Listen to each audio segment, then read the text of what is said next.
এইরকম একটু মন টন খারাপ হবে, কিন্তু ও একদম বলি আপনার যে যা বলবেন আমি শুনবো না।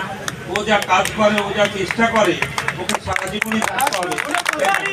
কোনো রকম ধান্দাবাজি ও জীবনে করেন। অনেক দেখছি, অনেককে দেখছি, কিন্তু আমার একটু মন খারাপ হয়েছিল, সত্যি বলছি। আমি সেই জন্যে একটু দাঁড়িয়েছিলাম, চলে এলাম। তারপর সেদিন কথা বললো ক্রিকেট হবে ফাইনাল, খুব ভালো। এটা তো কেউ করে না। ক্রিকেট ফুটবল নিয়ে লাফালাফি করছে সবাই। ক্রিকেটটা এত বড় খেলা, আর ওর পক্ষে তো বিরাট খেলা, ও খেলেছে সেরকম। সেই জন্যে আমার মনে হয় ওকে ভালো করে আশীর্বাদ করুন, পাশে থাকুন। কি আছে, এবার ইলেকশনের সময় এত জিতবে লোক পালিয়ে যায়। মানুষের জন্য করছে, বাজে কথা বলে লাভ নেই। সব সময় যেখানে যাচ্ছে নিজে কষ্ট করছে। কত বাইরে গেলেও বলে যাচ্ছে ওনাকে যে একটু দেখবেন ওরা ঠিকভাবে চলছে কিনা। সেই জন্য আমার কাছে খুব প্রিয় ভাই বলতে হবে, আমার পুত্রও বলতে হবে। কারণ প্রথম দিন থেকে আমি সঙ্গেই ছিলাম। একটু আধটু মন খারাপ হলে তোমরা ভেবো না যে আমরা চলে যাবো, দুইজনে আমরা থাকবো।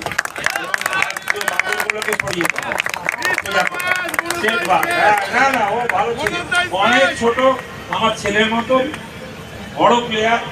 নিজে ভীষণ ভালো খেলেছে, নিজে চেষ্টা করেছেন। আর এখানে যেভাবে ও চলছে, সবাইকে নিয়ে চলছে। ও কাউকে বাদ দেবে না, কোনো সমান দেখেছি। আর আমার ইলেকশনে বৃষ্টির মধ্যেও ও হাঁটছে আমার বৃষ্টি হচ্ছে, বৃষ্টি ও কিন্তু নিয়ে যাচ্ছে, অন্যরা পালিয়ে যাবে। হ্যাঁ, কিন্তু ও আমার সাথে চলো চলো চলো দাদা, বসি একটু ওখানে চা খাই, সব সময়। সেই জন্য যাকে পেয়েছে আমি মনে হয় যে শ্রেষ্ঠ মানুষ, খেলোয়াড় থেকে আরম্ভ করে মানুষ। ওর কোনো ধান্দা নেই, ও দিল থেকে কথা বলে। ও বলেছিল দাদা আমাকে একটু জানানো দরকার ছিল, সেটা আমার ভুল হতেও পারে। জেতার পর একটু কথা বলা উচিত ছিল। হ্যাঁ, ছোট ভাইয়ের মতন রয়েছে, ও বলতেই পারে। বড় হয়ে বড় দাদাকে তো বলবি যে আমি এত কষ্ট করে আমরা জিতছি, এবং তুমি দাদা একটু কথা বলতে। আমি সকালবেলায় কিন্তু ঠিক করেছিলাম, কিন্তু রাত্রেবেলায় ও দুঃখ পেয়েছে। সেই জন্য এই দুঃখর জায়গা আমি বুকে হাত দিয়ে বলবো যে ও যেন সারা জীবন ভালোভাবে চলে। আর বেশি দিন, আমার বয়স তো অনেক হয়ে গেছে, ওর যখন চলবে তখন আমরা ওর পাশে বসে গল্প করতে পারবো। ও চাটা খাওয়াবে, আমি খাবার টাবার খাই, বুড়ো হয়ে যাবো, তখন বুড়ো হয়ে যাবে। সেই জন্যে সেই জন্যে আর ও তো প্রেরিত ভাবে এসছে, ওই জন্যই ভালো কাজ করে ভালোভাবে চলছে, তো বলার কিছু নেই। আর এই দাদা আমার এক সময় খেলে গেছে, কথা বলি 5 টাকা ফাইন, এরকম করলে হাত তুলে 5 টাকা ফাইন। শোন না আমি কি বলছি, আমার নিজেদের প্রাণের ব্যাপার। আমার ছোট ছেলের মতন ওর কাছে আছে। সবাইকে ধন্যবাদ জানাই, এখানে মঞ্চে যারা আছেন সবাইকে অভিনন্দন জানাই। করুন, ভালো করে করুন।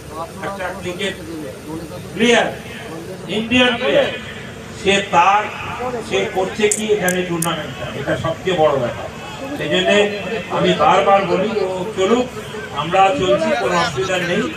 সবসময় থাকা আমার ভালো লাগতো। মনটা খারাপ হয়ে গেল, সিরিয়াস বলছি, আমার মনটা খারাপ ছিল যে ওর সাথে কথা বলা হচ্ছে না। তারপরও খেলায় গেল, বিদেশে গেল, সব জায়গায়, কিন্তু ওর যার মন আমারও তাই মন। খেলোয়াড় মানুষ তো আমরা সবসময় সেন্টিমেন্ট। তুমি যদি আমাকে বলো বসুন্ধরা এটা করে দাও, করে দেবার পর যদি একটু দেরি হয়ে যায় তাহলে মন খারাপ হয়। সেই জন্য আমি বলি কোনো চিন্তার ব্যাপার নেই। এমন একজন লোক আছে, এবার এখনই ফাইনাল হবে। ক্রিকেটটা একদম বুঝি না, দুমদাম মানতে পারতাম ছোটবেলায়, আর বুঝি না খুব একটা, কিন্তু ওই দেখে ভালো লাগে। ক্রিকেটটা ভারতবর্ষের শ্রেষ্ঠ বন্ধুরা আপনাকে পাওয়া যাচ্ছে না,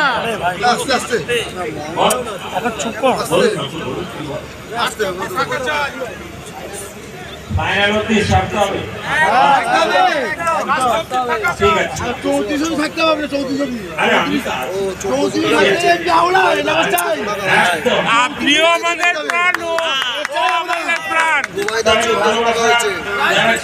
ভালোবাসে, কোনো চিন্তা নেই।